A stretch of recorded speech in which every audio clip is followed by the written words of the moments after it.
1910. My mother's name, Mary Bell Mabel Murphy.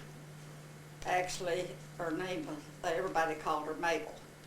Her name was Mary Bell Murphy. My daddy's name was William Meggs O'Bryan.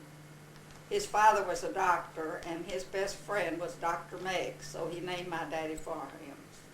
I had a half-sister, Mary Lockie, that always lived with us. She was about 18 years old when Mother and Daddy married. We thought she was a whole sister because we were never told until I was about 15 years old that she was a half-sister. Daddy had 4 children by his first wife, and 2 died. Then she died with the 3rd baby, and Lockie was the only one that survived. I have an older sister, Georgie. She had 1 daughter, and she died about 21 years or something, but I can't remember the date. And 2 younger sisters, Elizabeth, we call Bobo, and Hallie, Virginia.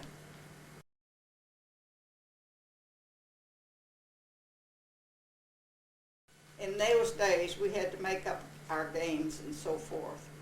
Of course, we had doll buggies, paper dolls, and we played lots of hide and seek. We also made floats, and floats were like, we'd take shoe boxes and any kind of boxes we could get, and we'd put the larger one on the bottom and then a smaller one at the top, and we'd go up. Sometimes we'd have them 5 stories high, and we had, those days you had what they call, forgotten the name of it, that crinkly paper that, well anyway, it was different colors. So we'd get these different colors. We'd cut half moons, quarter moons, stars, and anything that we could make little holes in them, and then we'd put that color paper. Then we'd put a candle in the bottom one, and that would light it up, and then we'd put the boxes so they would stay together, and then we'd put a string on it, and we would pull those up and down the street. With a lighted candle? With the candle lighted. Oh yeah, Mother very close by. And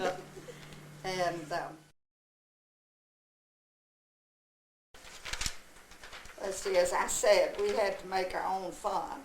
On the 2nd floor, a hall, right over the hall below, we had a big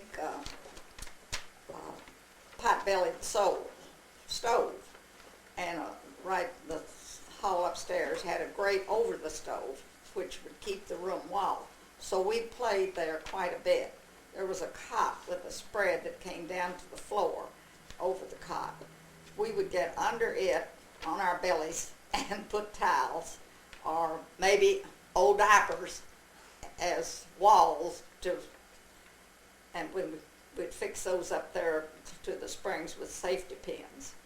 And then that was our dollhouse. We would make beds and chairs out of cardboard. We'd sew bedspreads and doll clothes, and we'd play under there by the hours. My godmother was Jonna Mae Turner. She lived in Chicago and sent me a beautiful doll about 24 inches tall, beautiful eyes and real hair. It was so lovely, my mother wouldn't let me play with it, wanted to wait till I was a little older. But one day she let us put the doll in the doll buggy, and my sister Elizabeth and myself were going down the street. Elizabeth was pushing the buggy. She would push hard and let go and run to catch it. She went on down until she got close to the street and lost control, and the doll went over, the buggy went over, and that was the end of the doll. Mother used to make.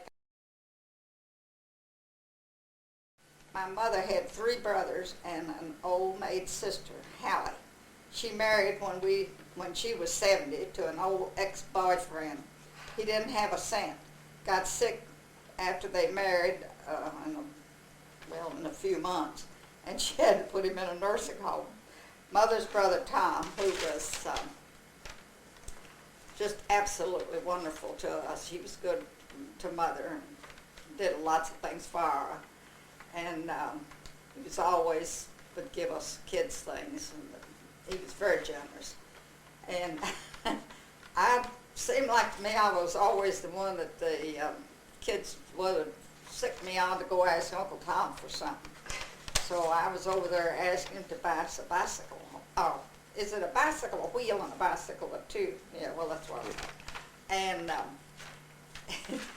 he said, "You're not going to amount to anything. You're just a beggar." Well, anyway, we got the bicycle, and after we got it, it was up to us to patch the tires and take care of it, and we did. I remember putting those patches on those holes, and those days you got more holes than you do now.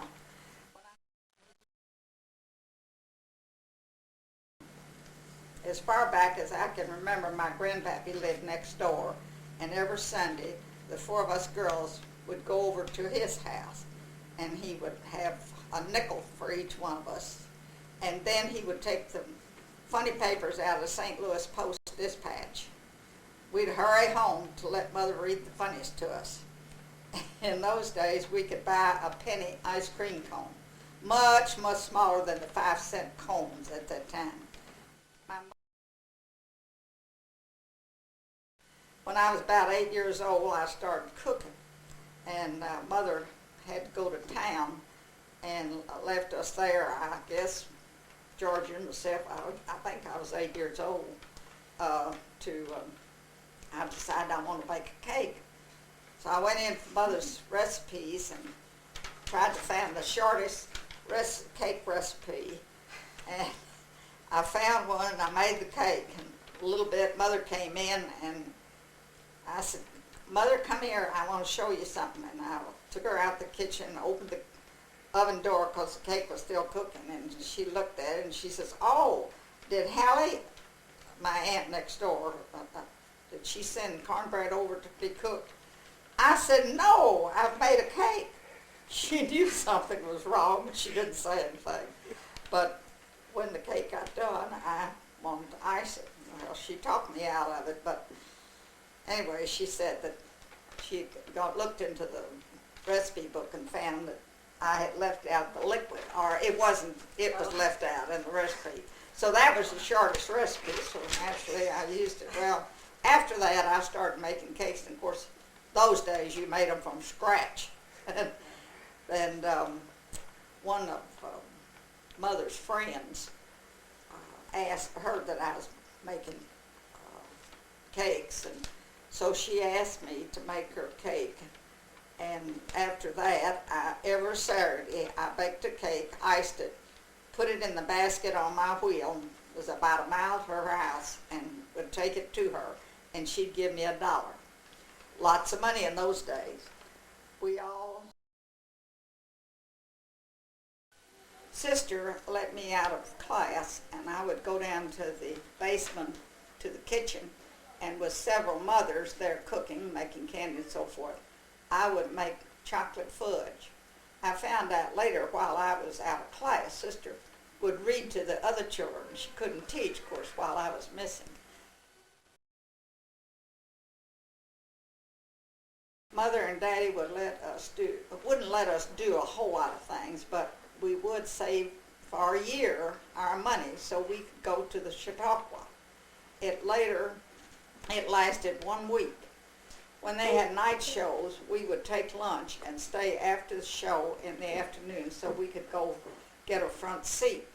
We had to go about 1.5 blocks to the streetcar from our home, and it would take us to the park, about a 15-20-minute drive, ride, I guess you'd say, where the Chautauqua was held.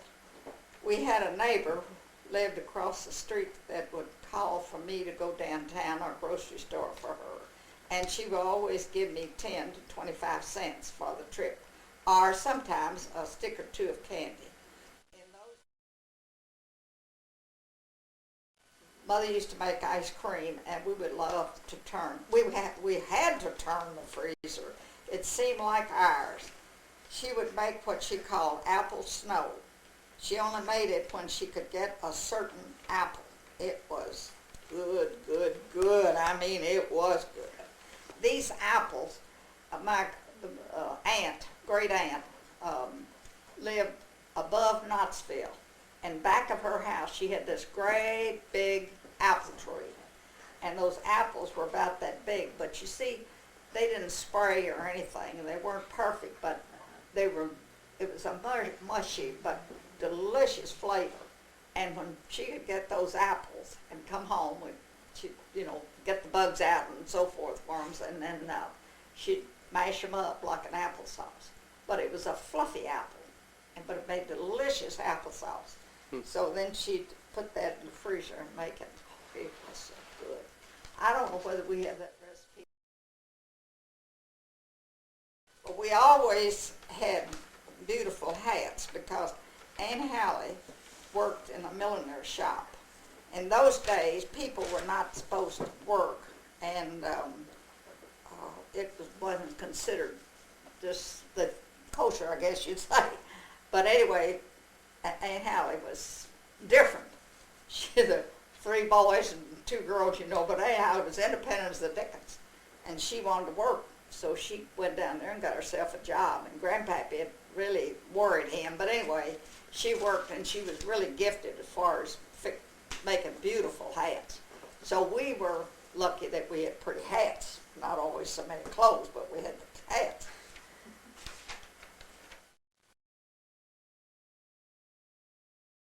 A little instant when Mother was young, she went down to a friend's home on the river, a beautiful home down there, and she spent the night with her friend, Mrs. Eagles. And that night she came home and she was telling, next day rather, she came home and she was telling the family about screens, that they had these screens for all their windows that kept the flies out. And she told them, and this Uncle Tom, he was just great about making anything. So he goes down and looks at them, and he makes them for her house, home there. And that was the second house in Owensboro to have screens. It's unbelievable now the way things have changed and all. You used to see the fire truck go down with the horses when I was little. And Grandpappy, he had an old Tin Lizzie, and he had a girlfriend that lived around the corner. And he'd pick us 4 girls up, and he'd go around the corner and pick up Miss Carpenter, and her husband was dead, and then we'd go for rides. And I would look back now, and that was a big thing to get in the car. This is my Grandpappy in September of 1909. He was in the tobacco business, and I guess he was over there selling tobacco.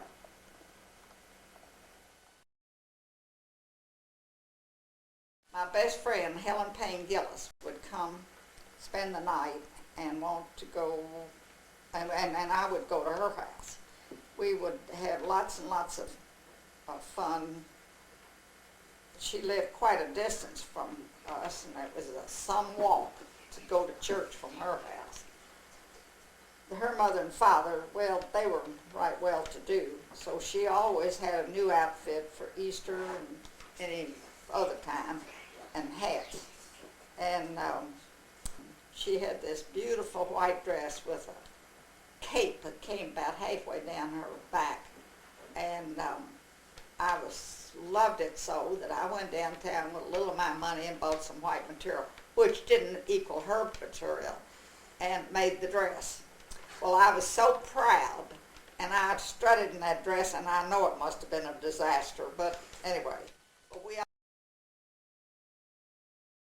In those days, a man couldn't buy shirts with different sleeve lengths, and they were always about 1 inch too long for Daddy. He would buy 5 or 6 shirts at a time, and I would rip off the cuffs, cut the sleeve off 1 inch, and sew the cuff back on. And he gave me 10 cents a shirt. My 50 or 60 cents is lots of money.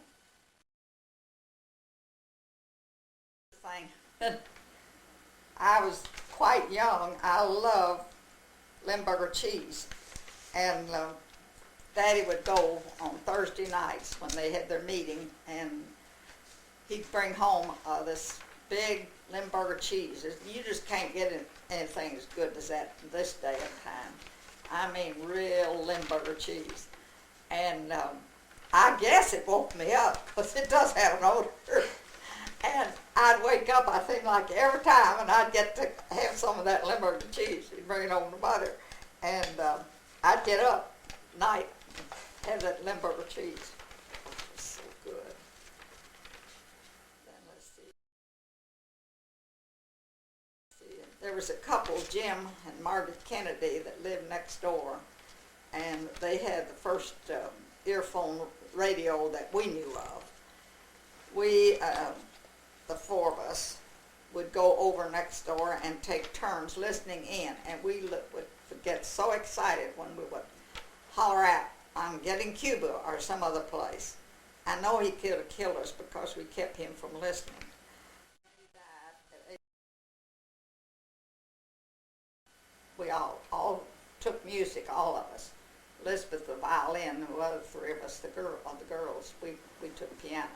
But Elizabeth was the only really musician.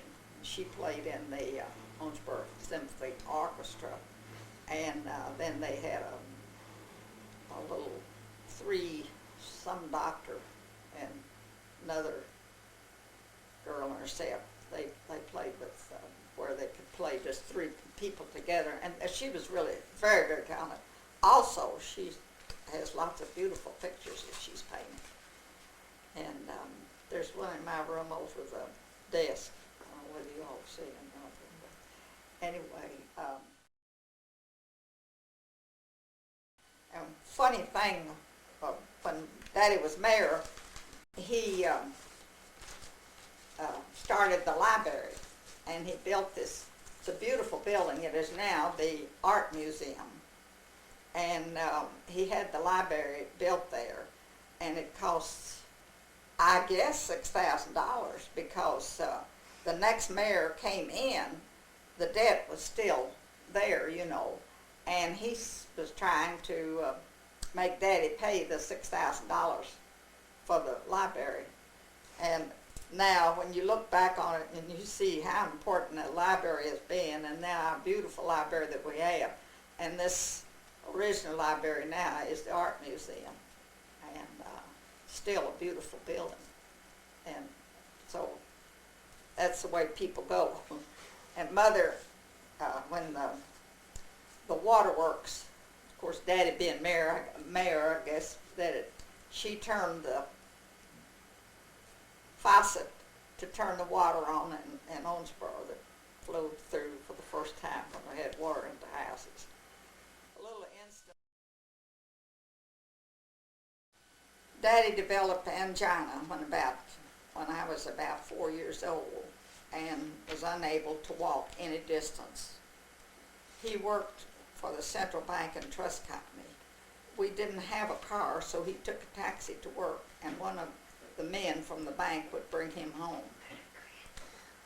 He loved the Elks Club, and he would have been secretary 25 years. He died in May, and in June it would have been 25 years he had been secretary there, so he went all the time.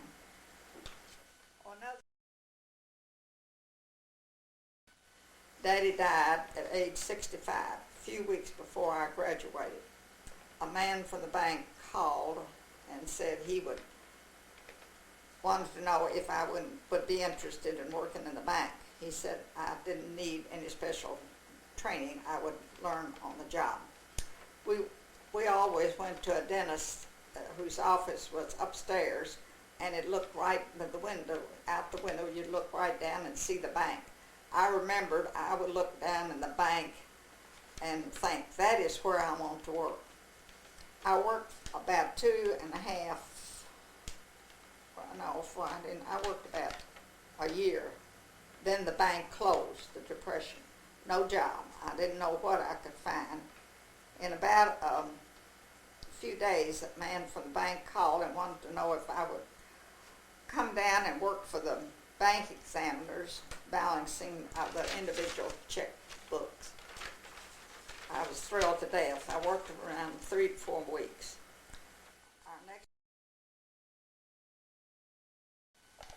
think they had a happy marriage, except Daddy wasn't able to go anything or do anything because on account of his angina. And he lived 15 years with it, which was unknown at that time, but I guess because Mother took such good care of him. And we used to, when I was at Anderson's, the buyer for the ready-to-wear department and the ready-to-wear and lingerie department, Miss Hannah Troutman, she came to me one day and she said, Cecilia, I want you to go into the lingerie department and work there and learn the stock, keep it up and all like that. And then sometime when I go to market, I'll take you to New York and you can then maybe start buying for the department. I was working for about 2 weeks and the boss's son, Ted Arnold, came in. Well, he lived in New York or someplace like that, and he was a bird. He came to me and he said, I want you to go into ready-to-wear, and I want Miss Dorothy Daniels back here. Miss Daniels, as he said, in lingerie. So I went to ready-to-wear. In a little while, Miss Hannah Troutman came up on the floor, saw me in ready-to-wear, and asked me, what are you doing here? I told you that you should stay back. I said, Mr. Arnold took me out and put Dorothy Daniels in lingerie and said for me to stay up here. She looked at me real, and her face turned blood red, and she left and went straight to the office. I still don't know what happened. Anyway,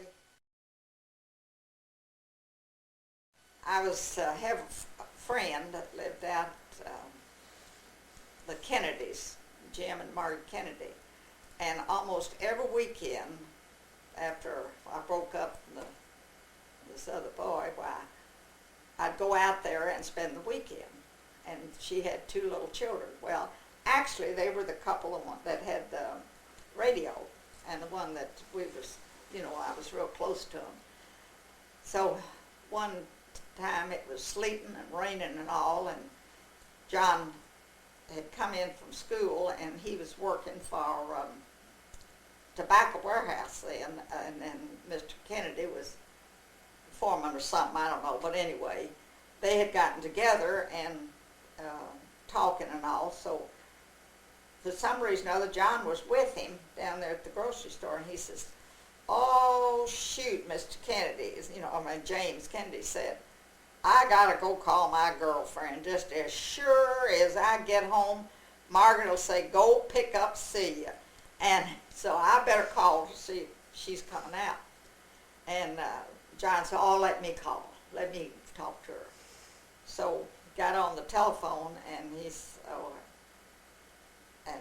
said, I bet you don't know who this is. And I said, oh, yes, it's John Medley. I mean Frank Medley. Went through my mind, oh, he'll think I'm forward but I knew who it was. But I had heard that he worked at the plant, something like that. So we talked a little bit, and then he said, but I said Frank Medley because I thought, to throw him off. I don't know, but anyhow, James took the telephone, and I've forgotten whether I went out or not. But anyway, it seemed like that on Saturday night we'd meet out the Kennedys there for a while, and then in the meantime, there was a friend of mine called and said that she wanted me to meet this gentleman from Louisville, and it was Ted Hubbard, and he was a consulting engineer, and he would come down here to the General Electric ever so often. Really a handsome fellow, and so she introduced me to him. Well, in just a few days, Mr. Badoff from the bank came up and asked me if I would like to go to the bank. I said yes. I gave him notice and went to the First Owner Bank and Trust Company to work. And after I was there for about 6 or 8 months, they were putting in a machine called a record back, which was supposed to take care of one employee. I knew I was the last one on.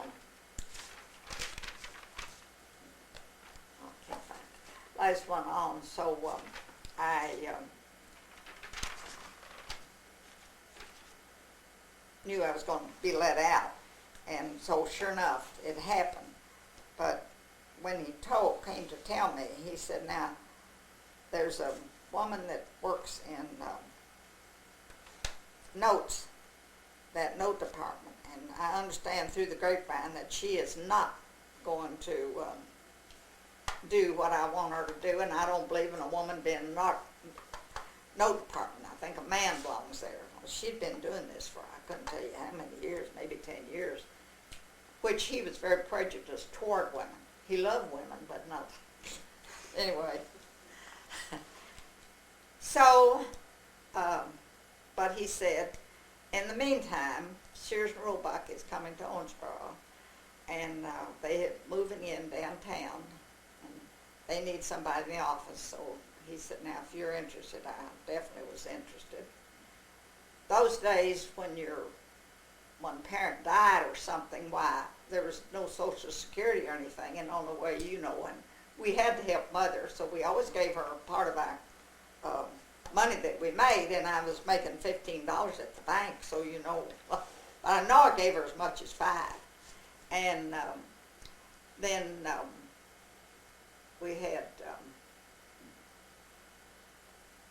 and then I worked for Sears, but it was, they're putting in the furniture and all, but you'd go in the front door and then you'd walk clear to the back of the building. You have to walk up big steps and up to the closet and up in the second floor, and it was kind of dark and cold, and the first day I went, I had a terrible cold, and I felt bad, and I was disgusted, and I wasn't interested, but anyway, I knew I had to work, so I just kept on going, and I was there about 3 or 4 weeks, and a man from the bank came up one day, and he said, well, I've talked to your boss, and he says you're doing the job okay, and that they were satisfied with you, so it's up to you whether you want to stay here or come back to the bank. But what happened.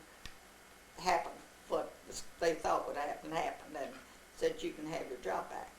So I did go back, and I really didn't go into the same job. They put me on to another job that was 10 times harder, and I was in the midst of that because it wasn't long before I gave notice, you know, I was going to get married. So anyway, that was my work days, I guess.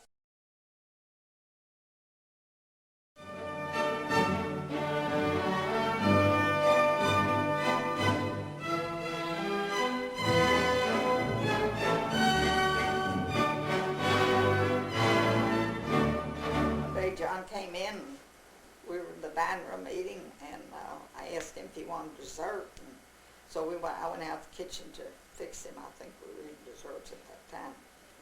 And he kind of pushed me up against the wall and put his hands on my shoulder, and he said, let's get married. I said, I'm not making enough money. He said, I don't expect you to take care of me. I'll take care of you. So,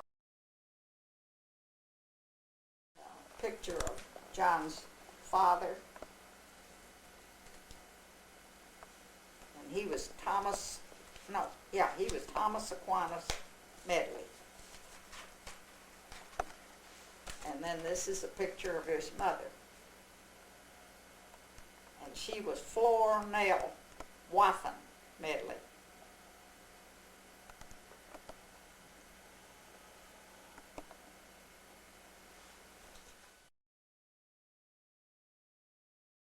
We had known each other ever since I was just a little child. John's mother and father moved to Owensboro, and my mother introduced them to her friends. Mrs. Medley had an older sister, and she was a friend of my mother, so they knew each other. And they had 15 children. 2 children died, and John was one of 15. 2 of them died during the war, and just young babies like. and then, but they reared 13. And I used to go down there to the house and visit with Sophie. She was 10 months younger than John. And then, of course, Sophie would be up home. So I guess I'd see John along with all the rest of them had been paying attention. Well, John went to University of Dayton on a football scholarship because the distilleries were closed down, and that's what Mr. Medley was in, distilling business. So John went to, he had a full scholarship, and he played football. He also played in the band, in which I don't understand how anybody can keep up college work and all, but he has a nice plaque out in the rumpus room that he got, and so he played the cornet. Then I have a picture here of John and myself at our wedding, which was October the 24th, 1995. 35. Oh, 95. 35. Hardly. You rode a train to where? Huh? Where'd you take the train to after your wedding? No. Exactly. John had a brother, George, that had a new car, and he was our best man. And Elizabeth, my sister Elizabeth, she was bridesmaid. And at that time, they were wearing colored dresses and things to get married.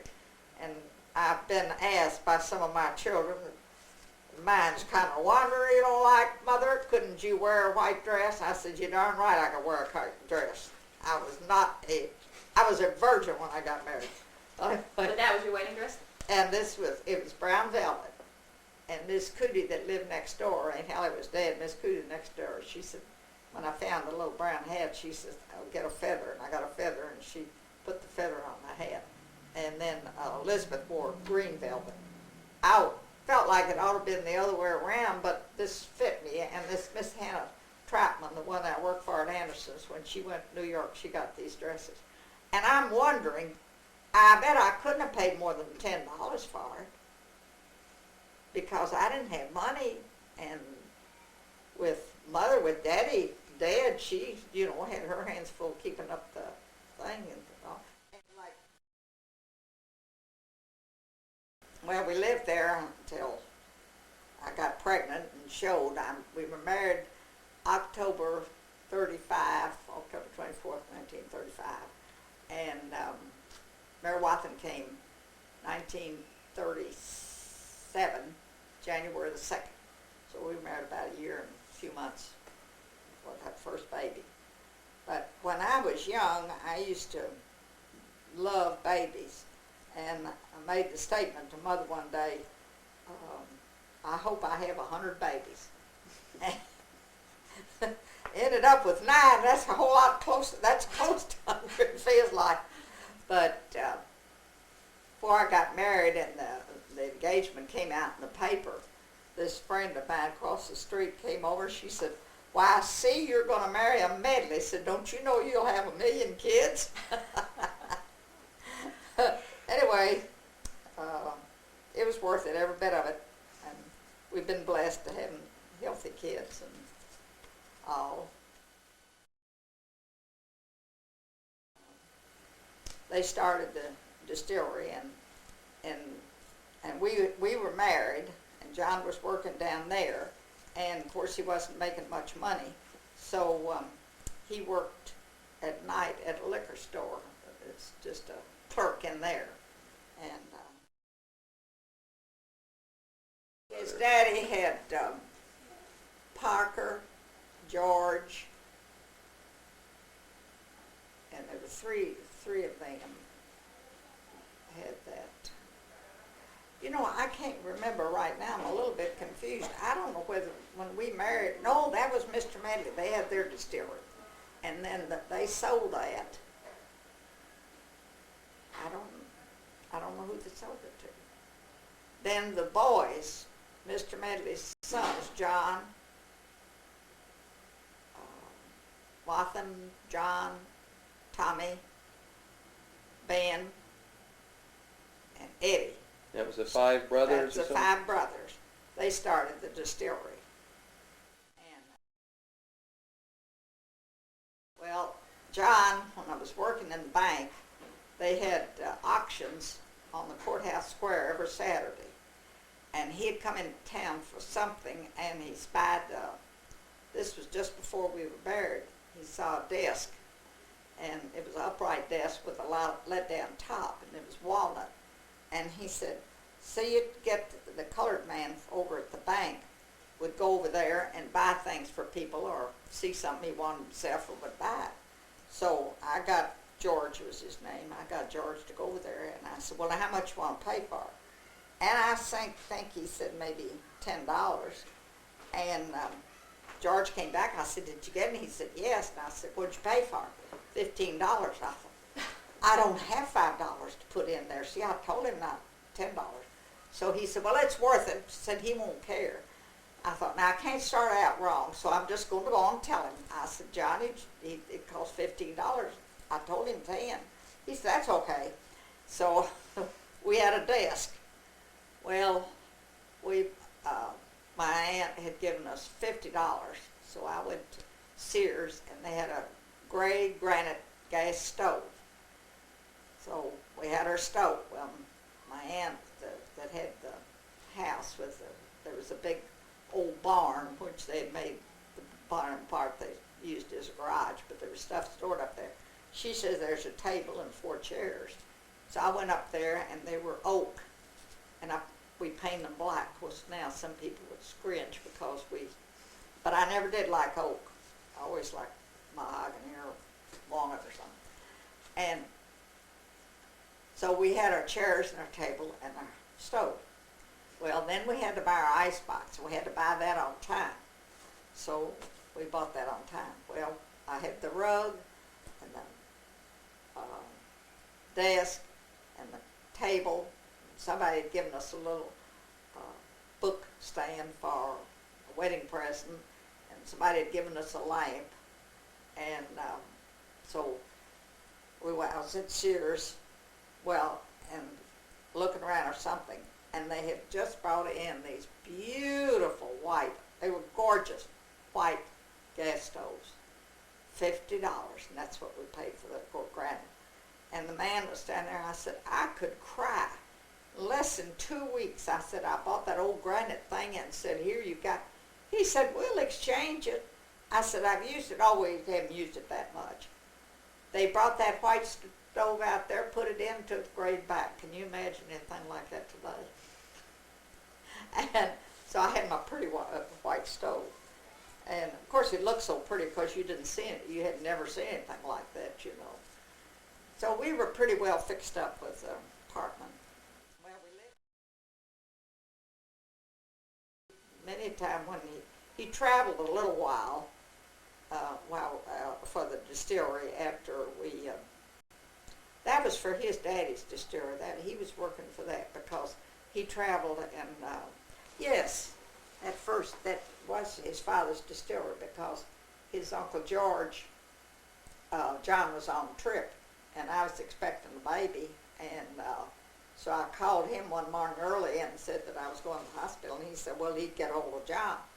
Well, he tried to find him. He couldn't because that morning I think he checked out and was going to another hotel because he was selling, you know, like that, and he hadn't checked in yet. But anyway, they got hold of him, and that was early morning, about 6 o'clock, I guess I called him. Well, he got home and was there about, I was in the hospital. I guess he was there about 30 minutes, and I really started having pain, so he was here. And John went in the delivery room, but every one of the babies, the doctor let him in.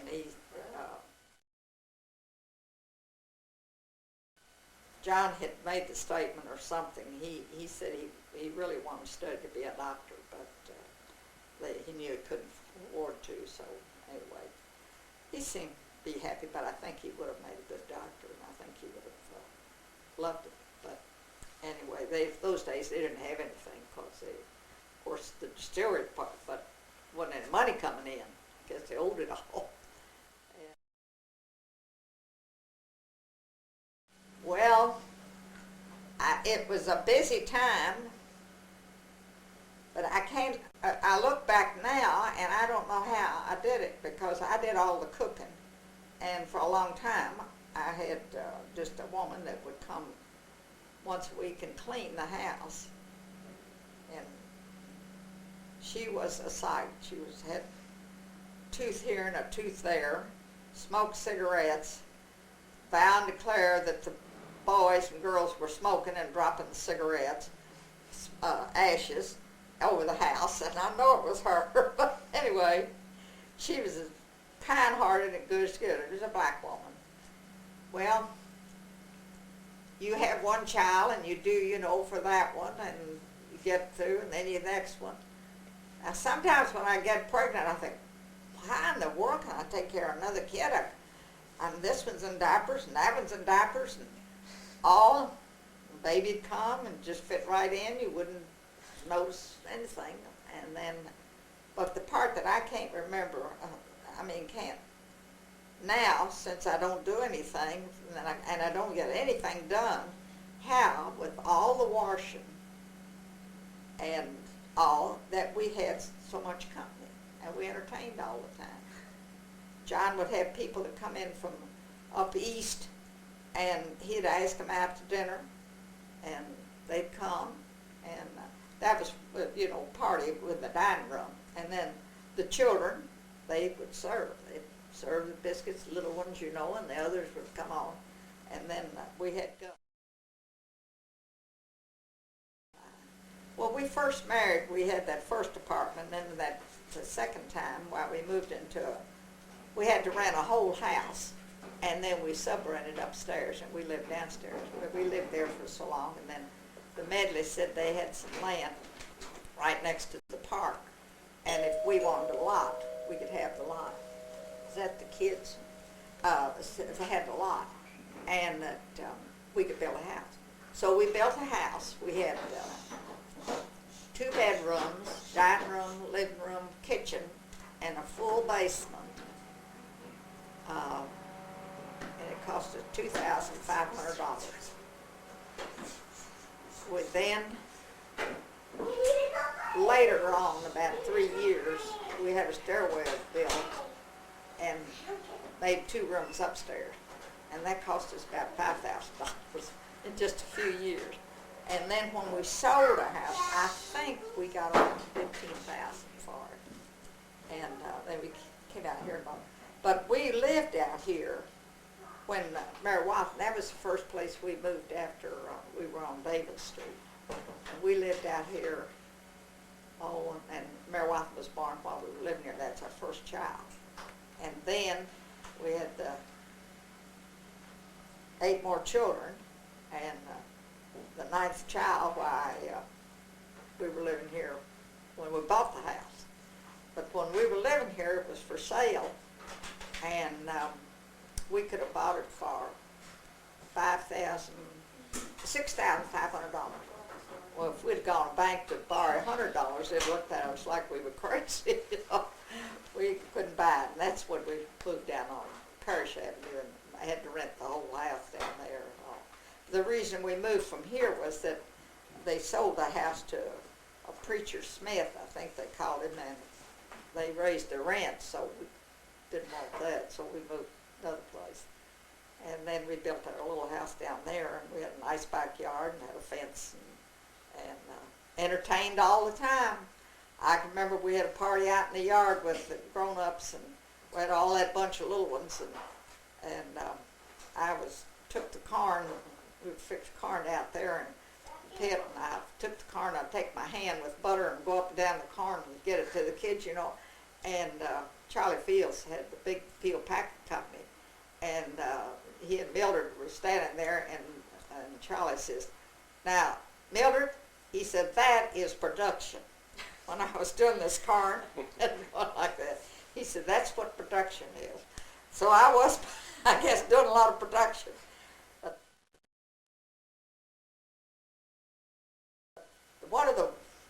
to me, one of the worst jobs was when the kids, the boys, they all five played in the football. Well, in the Catholic schools, you had to furnish the uniforms and you had to keep them clean. They'd come in on a muddy day with mud stuck all over them and everything, come into the utility room, drop those clothes. They had to be washed that night, dried, and ready to go to school next day. But talk about a wet dog. Those uniforms have smelled worse than a wet dog. But they all helped. And John was real strict about when they got up in the morning, they'd have to make their beds. They weren't made perfect, but they were made pretty good. And I always liked to try to get all my work that I could done in the morning and have my dinner pretty well ready to go for nighttime. And I'd get cleaned up and I'd be ready when John would come home. But the only time I really wanted help was doing the dinner hour. Well, you think you're going to have it and you think it's going to, we get little girls to come and all. But the kids, wherever you are, they're going to be. And the main thing, I was so tired that I wanted to, when I sat down at night for dinner, I wanted to sit there and eat my dinner without being disturbed. And with the kids, you got to jump every 5 seconds. And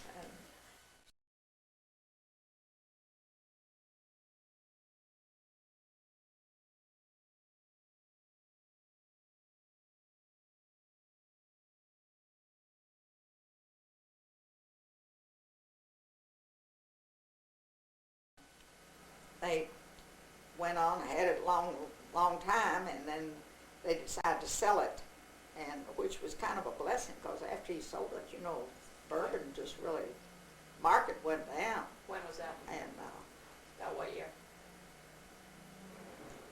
well, it was in the 70s because John was, he had, when the man that bought it, he had to stay on 5 years.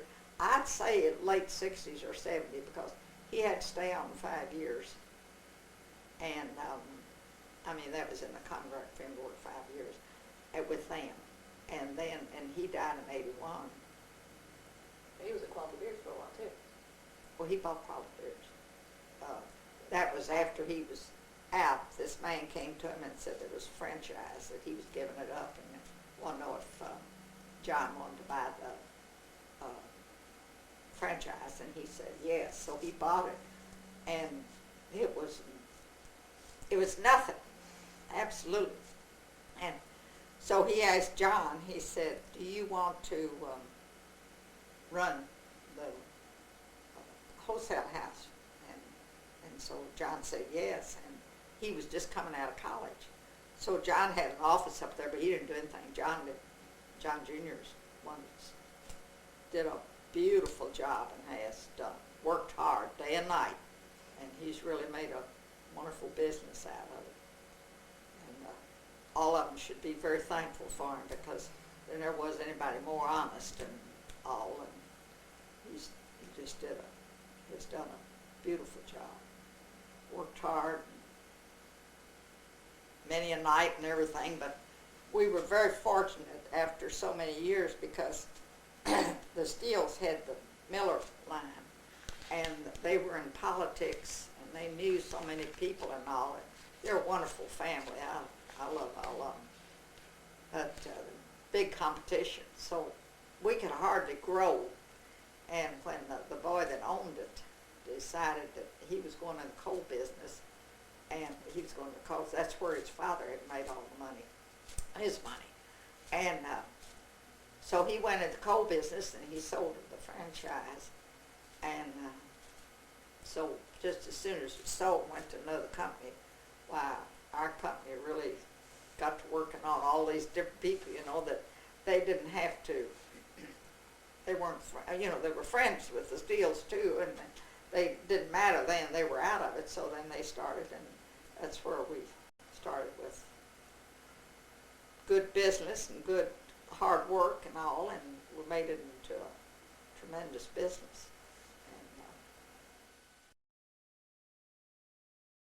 And this is a picture of John. I guess we were about 60. How long has Bear Walk been married? Did you get that? Probably 45. this was at Mary Wathen's wedding because this is the dress I had when I there. Well, Debbie's 39. right, yeah, she's got it out there. Well, she miscarried first, so about 42 years ago, I guess.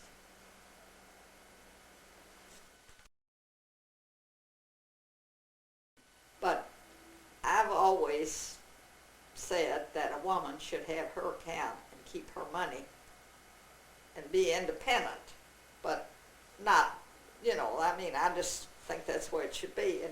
And so she has something that she can buy without having to ask her husband for it now. Well, when my aunt died, I inherited a house, and my sister inherited one, and our two of us together had one, and there were four of us girls, and so I bought my sister's.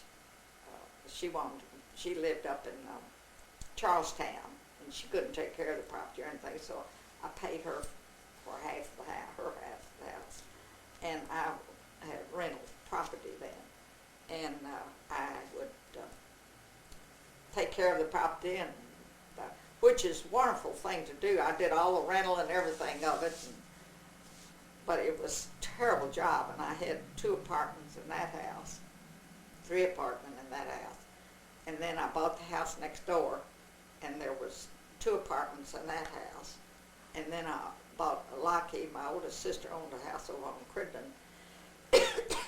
It had 2 apartments in it, and I rented that, so I was pretty busy along with the kids and having dinner parties and everything, taking care of all that property. But I knew how to write checks, and I knew how to keep books a little bit, so when John died, it wasn't like a lot of these widows that don't even know how to write a check. And I was tight with my money, I guess, so I saved some. Still tight. But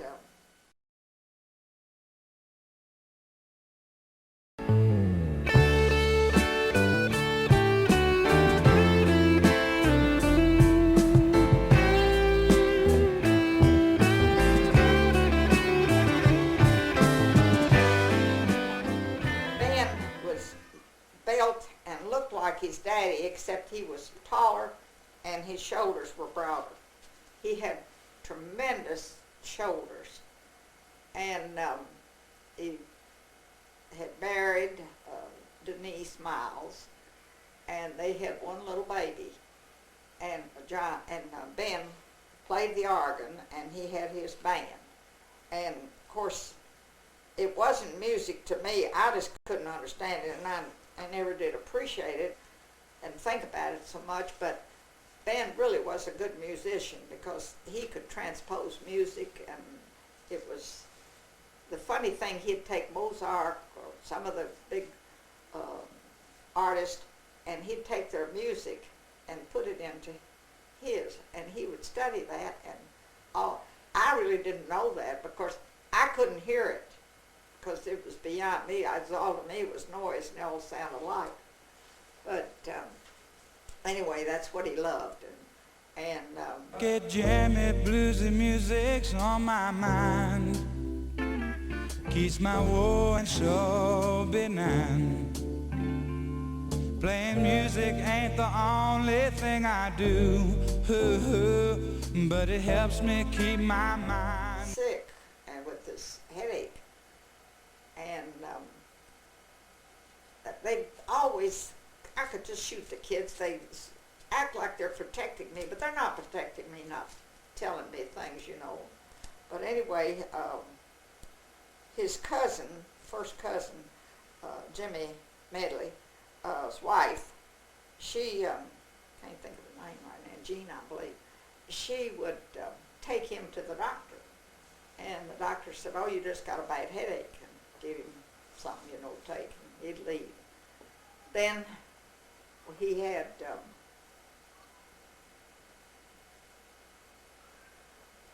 one day he was going down the street to the doctor's, and his head hurt him so bad that he pulled in here, and he said, Mother, I've got a headache so bad that I can't see. I'm on the way to the doctor's, but I can't go. And put him on the divan, and he was freezing, and I pulled a cover and pulled over him and ran into the other room to get another one. When I went in, time I got back in, which wasn't a second, he was on the floor. He said, I can't stand it. It's too soft. I can't stand it. His head was just killing him. And so I called John to come home and take him to the doctor, because I thought if I'd drive him to the doctor and he'd fall against me, he was so big that I'd lose control of the car. So John came home and took him to the doctor, and he was going to a surgeon. He'd been to these other doctors, and he said, oh, he's just got a bad headache, and gave him something. John talked to the surgeon, and he said, no, said, he's just got a bad headache. Well, then he went to another doctor, and he said, he told him, he said, I'm seeing double. He said, go down to the drugstore and get a patch for one of your eyes. None of them looked at his eyes or talked to him or anything to know, and I said something about a brain tumor. I said, when you see double and you have a headache, you hear that, that's a brain tumor.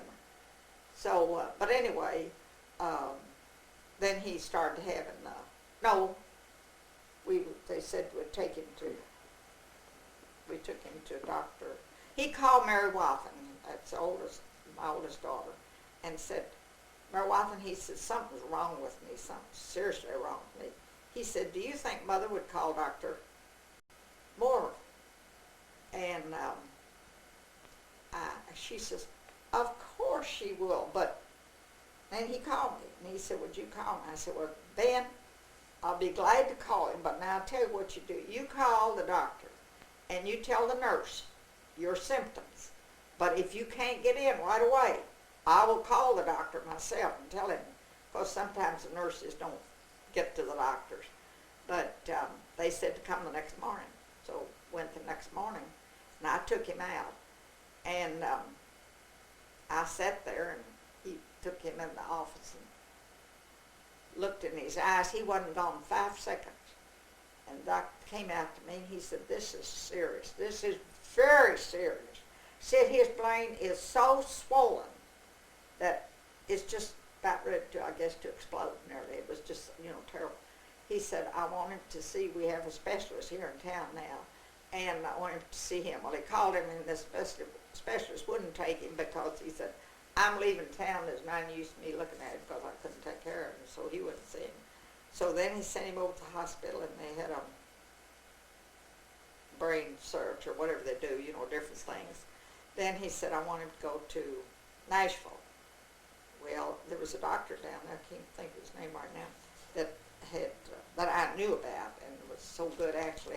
My sister Hallie's little daughter had fallen and hurt her head, and I knew about him through that because we took the baby down to him.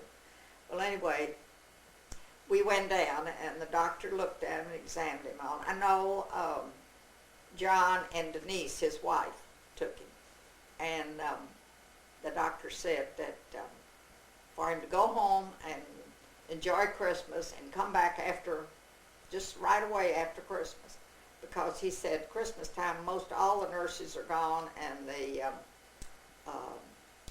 doctors are all gone out too, and said the best time to do is come back after Christmas. I always will feel like he knew there wasn't any chance because they didn't know where it was. All they knew could look in his eyes and see this brain that was so swollen.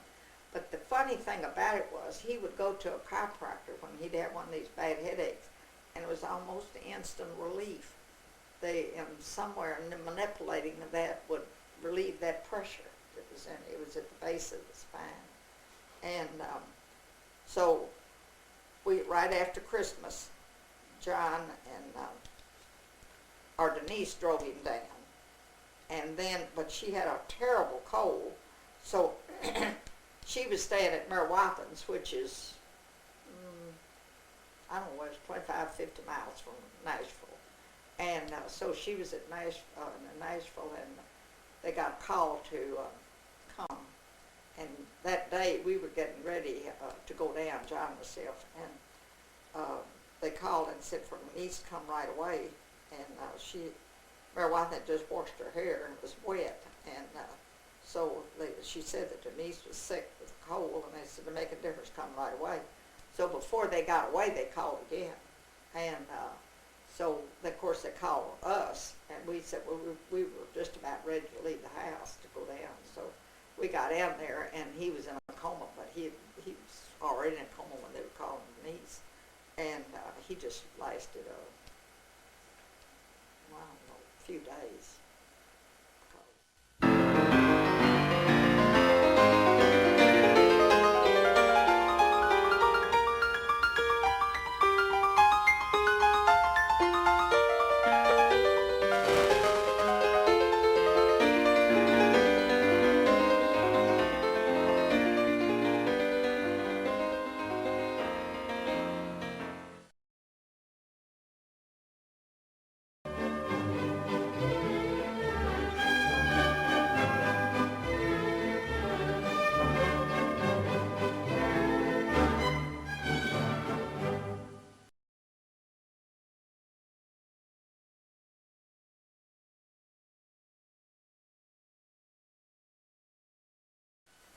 Let's see, John,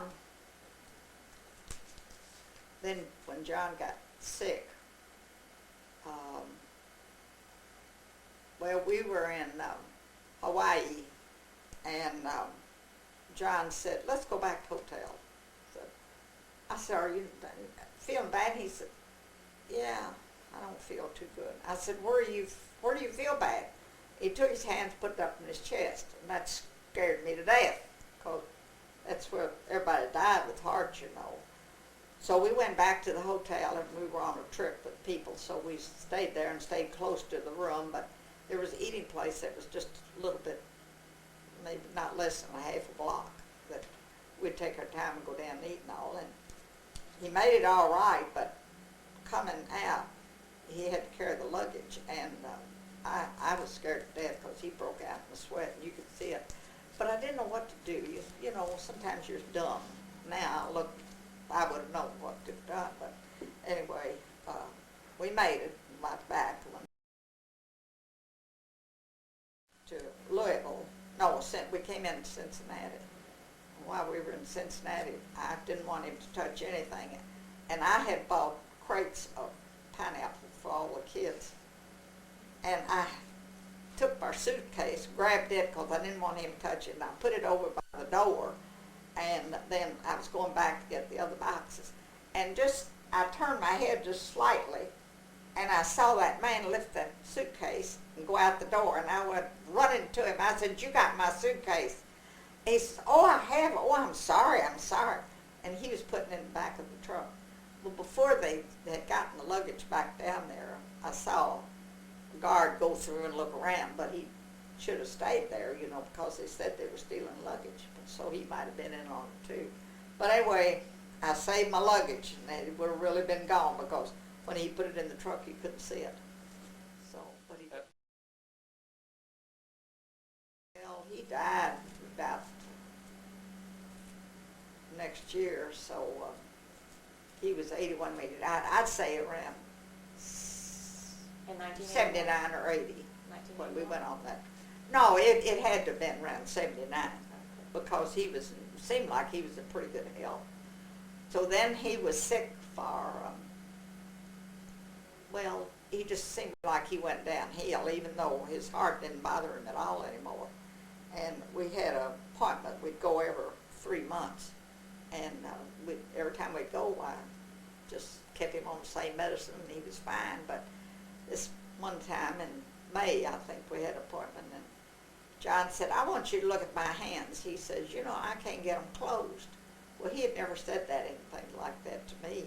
And the doctor looked at his hands, looked at him, and he said, well, I kind of like for you all to go down to Nashville. And once before, some friends were going to, what's that big place in Michigan, Mills.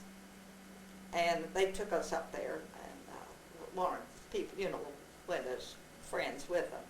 And because they always went through the clinic. So I said, well, John, this is kind of silly. we're up here, we might as well go through the clinic. Well, we did. Well, I didn't even think, when I went through it, I wasn't impressed at all. I felt like that they did a better job here. But anyway, we went through the clinic. Of course, they had that on the book, so that's where he said, how about going to, I said, no way. I don't even like them up there. So he said, well, go to Nashville. So we went to Nashville, and while we were in the hospital down there, the different doctors would come in, and he says, well, the doctor said to look at your hands, and he'd look at the hands and all, and they said, well, they had these arteries here in his neck. So they operated on him from one artery, and then the next day they operated on him for the other. And he had a lump, which I didn't know until I got in there. But Dr. here said he'd been watching it, and if anything, it was smaller. But anyway, they never did do anything about that, but and it never did show anything. Then we came home, and then we had to go back in August, I believe it was, and the doctor. And I said, Doctor, I said, John has a place on his heel that's cracked open, and I said, it just seems like it's not healing, and he has 2 splotches on his back. And so he looked at me and he says, well, Cecilia, I thought this is his trouble when he was here in May. He said, your husband has scleroderma. And I said, what? He said, scleroderma. And I said, well, would you write that on a piece of paper? It went through my head, first thing a kid's going to say, what's wrong? And I wouldn't know how to spell it or anything else. So he got a book out, and you read in there, women usually have this. Very seldom a man does, but when a man does, it's acute, and they live 1 year. And this was in May, and April, maybe it was April, we went to him. Well, anyway, the next May, he died, so he lived a year. And it's a disease that hardens the skin, and it goes to some vital organ, and when it hits that and cuts the blood off, I guess, then that's when they die. So, but he did suffer terribly with his legs, and this friend that we had here in Owensboro, a girl, she's been sick for years with it before John got sick, and she's still with it. And some days she's all right, and some days she's not. I mean, can't walk, or it's hard for her to. And hers is up here in the esophagus, but she still talks and everything. In fact, her husband he was a lawyer, and has Alzheimer's, and he's took over everything, and she's still living. But anyway, when I heard what she had, and somebody told me that's what she had, so I called her on telephone, and she come running over and brought all these papers and everything, because she had been to the Cleveland clinic, and that's where they had their clinic up there. And but there's no known cure, and there still isn't. And but anyway, she gave me a bottle of DSMO, which is a liquid that's made out in California from the big trees out there. I think that's what it is. They say they can make a gallon for 40 cents, but the AMA will not, because they said some men had discovered it, and they use it on dogs and cats, and they also did on football players when they'd have a sprain or something. And so I asked, she says, don't use it unless you ask the doctor. So I asked the doctor if I could use it. See, John was hurting so bad in his legs at night, he'd just get in bed, and he'd just cry and everything. And I'd get up and I'd rub, I put everything you could think on his legs, nothing would help him. So I put I got this stimulus, she gave it to me. So I called, and he said, oh, Miss Medley, he said, if I would prescribe that, he said, I'd lose my license. He says, you do what you want to do. Well, he had this cracked place on his foot, and doctor said that day when we were in there, he said, Now you go home and tonight after I get through here, I'll come by and I'll bandage it. Well, he came by with glycerin and zinc oxide ointment. It's a combination that they had on this cloth. So he wrapped this foot in there, and that thing hurt him for 2 or 3 days. Oh, I mean hurt. So we used that, and then the next time he came back, about a few days, and he rewrapped it. Well, in the meantime, I had gotten this DMSO, and it said good for the cracked places, you know. So I took that bandage off and put that liquid, but it has a terrible odor, and put that on that sore place, and in 2 days it was healed up. Then later he fell, and both knees had scrapes and scratches on it. See, when they have this disease, these places won't heal. And I put that DMSO on them, and it healed right now. But anyway, he was suffering so much with those legs that I started putting that DMSO on him from head to foot. Start up here to the shoulders and come on down. You weren't supposed to have any synthetic cloth next to it, because that would it draws it in.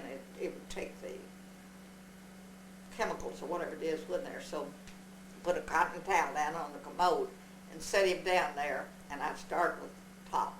Then I'd just come up from his knees, and I really covered him every day with that. He didn't even have to have an aspirin after that. He did not suffer at all. So it was worth it, you know. I don't think it could cause his death any faster or anything, because they said according to the thing, you know, and he did live a year, but he didn't suffer after that. After we started.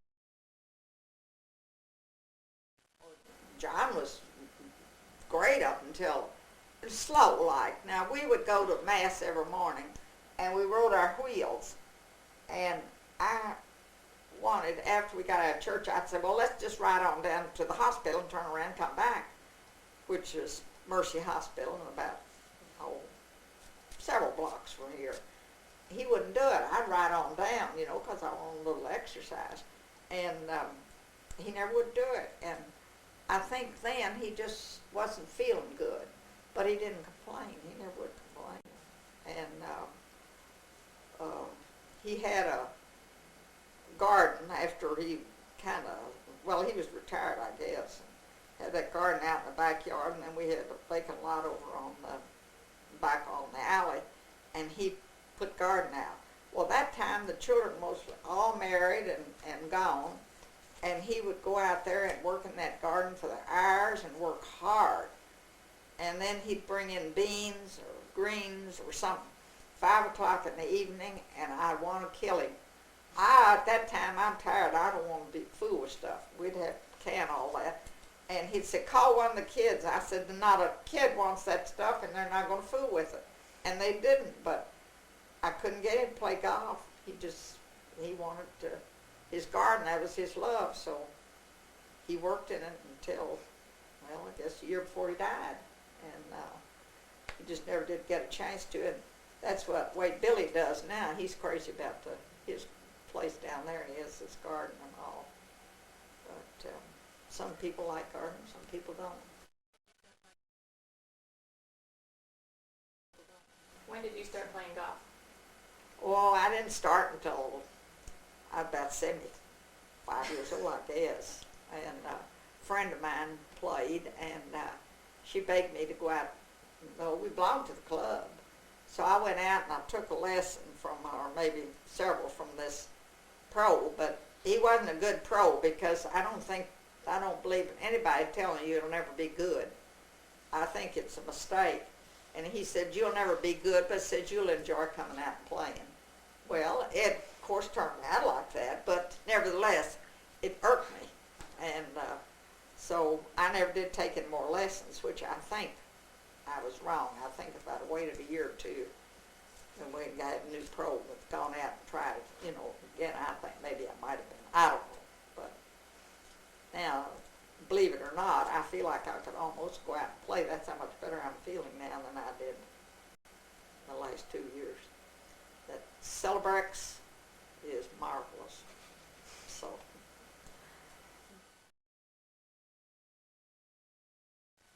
You lived your life all in Owensboro, Kentucky? I think I was born, I saw a little piece of paper that I was born next door. Grandpappy and Aunt Hallie and the brothers, Uncle Tom, he always lived at home. They lived right next door to us. Grandpappy had built this big 2-story house next door, and so he gave that to Mother right after I was born. So Mother moved over there, and I guess a husband and 2 kids, that was more than they could take, so he gave it to Mother. And Mother was always, never felt good being upstairs. She's always there all on one floor. And you get up there, and she said she could just feel that sway if the wind was strong. She's scared of the wind, but anyway, it's still standing. So I think it was plenty strong.